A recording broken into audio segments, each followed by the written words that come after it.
కేంద్ర మంత్రి కిషన్ రెడ్డి మాట్లాడుతున్నారు. లైవ్ ద్వారా చూద్దాం. ఉద్యోగస్తులు కావచ్చు, వాళ్ళతో ప్రత్యేకంగా సమావేశాలు ఏర్పాటు చేసుకొని భారతీయ జనతా పార్టీకి అభ్యర్థికి మద్దతుగా మేము అలలో విస్తృతంగా కూడగట్టేటువంటి ప్రయత్నం చేస్తూ ఉన్నాం.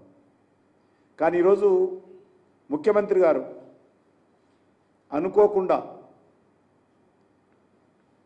ప్రచారానికి వచ్చి ఎవరి ఒత్తిడితో ప్రచారానికి వచ్చాడో, ఎవరి ఆదేశాలతో ప్రచారానికి వచ్చాడో, ఎవరి కోసం ప్రచారానికి వచ్చాడో, పోటీ చేస్తుంది ఒకటే సీటు, మిగతా టీచర్స్ కాన్స్టిట్యున్సీ గురించి మాట్లాడలేదు, లేకపోతే నల్గొండ, ఖమ్మం, వరంగల్ గురించి మాట్లాడలేదు.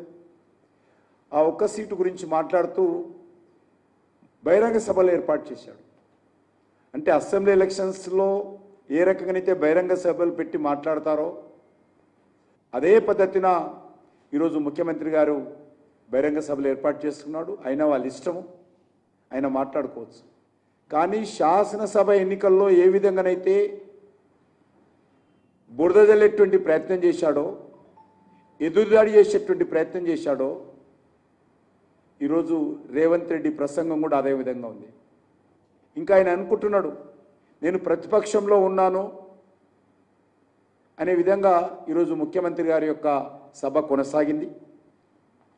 రేవంత్ రెడ్డి గారి ప్రసంగం అంతా కూడా నిరాశ నిస్పృహల్లో మాట్లాడుతున్నట్టుగా ఈరోజు ఆయన మాట్లాడాడు. ఓటమి భయము ఆయన ప్రసంగంలో ఒక సీటు కనిపిస్తూ ఉంది. ఆయన ప్రసంగం అంతా కూడా తలా తోక లేదు. ఏం మాట్లాడుతున్నాడో, దేని మీద ఏం మాట్లాడుతున్నాడో, ఎవరిని విమర్శిస్తున్నాడో, ఎందుకు విమర్శిస్తున్నాడో అర్థం కాదు.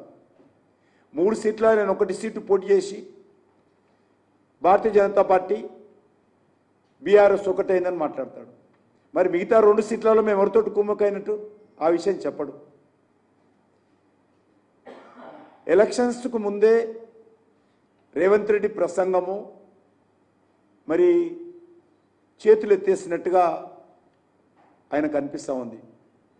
పోలింగ్ జరగలేదు, కౌంటింగ్ జరగకముందే ఆయన ఓటమిని అంగీకరించాడు. ఈ సీటు గెలిచినా గెలవకపోయినా మా ప్రభుత్వానికి వచ్చేటువంటి ప్రమాదం లేదని ఒక దిక్కు అంటూనే, ఓటమిని అంగీకరిస్తూనే భారతీయ జనతా పార్టీ మీద కూడా ప్రధానంగా బురద జల్లేటువంటి ప్రయత్నం చేస్తూ ఉన్నాడు. ప్రభుత్వానికి వచ్చే నష్టం లేదని చెప్తూనే ఆయన 10 నెలల ఈ గతంలో ఆయన ఈ 14 నెలల ఆయన పరిపాలనలో కాంగ్రెస్ ప్రభుత్వము చేసిందంతా కూడా ద్రోహమే. ఏ ఒక్కటి కూడా ప్రజలకు ఇచ్చినటువంటి హామీ అమలు చేయనటువంటి ముఖ్యమంత్రి ఈరోజు నిస్సిగ్గుగా, నిర్లజ్జగా ఈరోజు ఆయన ఉపన్యాసం ఇస్తుంటే తెలంగాణ ప్రజలు నవ్వుకుంటున్నారని మనం చేస్తున్నాం. మీరు ఇచ్చినటువంటి ఏ గ్యారంటీలు అమలయ్యా అని ఈరోజు అట్లా అడుగుతున్నారని చెప్తా ఉన్నాను. 10 నెలల పాలనలో యువతకు ద్రోహం చేసిండు రేవంత్ రెడ్డి, కాంగ్రెస్ పార్టీ. పట్టభద్రులకు డోకా వేసిండు రేవంత్ రెడ్డి. నిరుద్యోగ భృతి ఇస్తానని చెప్పి నిరుద్యోగ భృతి ఇవ్వకుండా యువతకు వెన్నుపోటు పొడిచిన చరిత్ర కాంగ్రెస్ పార్టీది.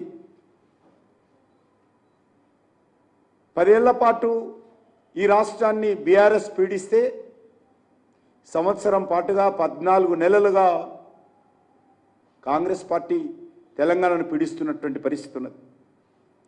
మారింది పాలకులే తప్ప, మారింది పార్టీయే తప్ప, మారింది జెండానే తప్ప పాలనలో ఏమాత్రం తేడా లేదు. దొందే అనే విధంగా పరిపాలన చేస్తూ ఈ తెలంగాణ అంతేదో అభివృద్ధి జరిగినట్టు, తెలంగాణ వచ్చినటువంటి 14 నెలల్లో ప్రజల జీవితాల్లో మార్పు వచ్చినట్టు, ఇచ్చినటువంటి హామీలు అమలు జరిగినట్టు, ఈ రాష్ట్రంలో ఉన్నటువంటి యువతకు ఉద్యోగాలు ఇచ్చినట్టు, ఈ రాష్ట్రంలో ఉన్నటువంటి రైతులందరూ కూడా మరి అందరికీ అన్ని రకాలుగా సహకారం అందించినట్టు, మహిళలకు సహకారం అందించినట్టు ఈరోజు రేవంత్ రెడ్డి ప్రసంగం ఉన్నది.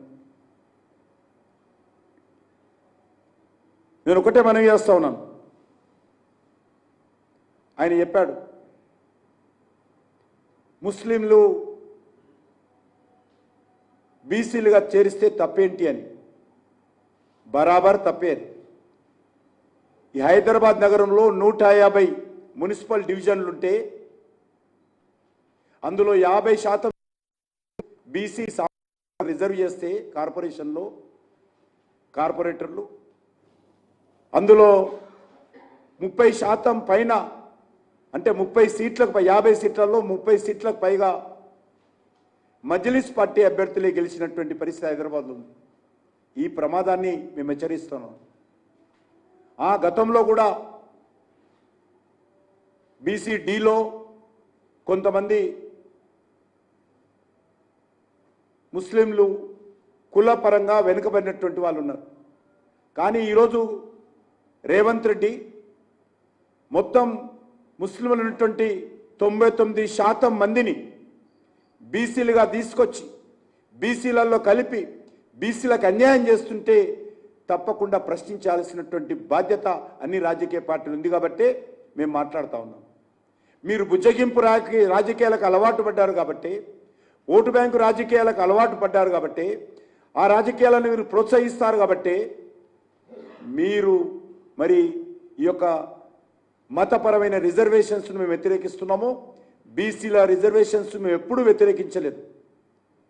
ఒక ముఖ్యమంత్రి స్థాయిలో ఉన్నటువంటి వ్యక్తి ఈ రకంగా దిగజారి మాట్లాడడం, పచ్చి అబద్ధాలు మాట్లాడడం, పచ్చి మోసపూరితమైనటువంటి మాట్లాడడం, మరి కేసీఆర్కు రేవంత్ రెడ్డికి ఏమాత్రం తేడా లేదు. కేసీఆర్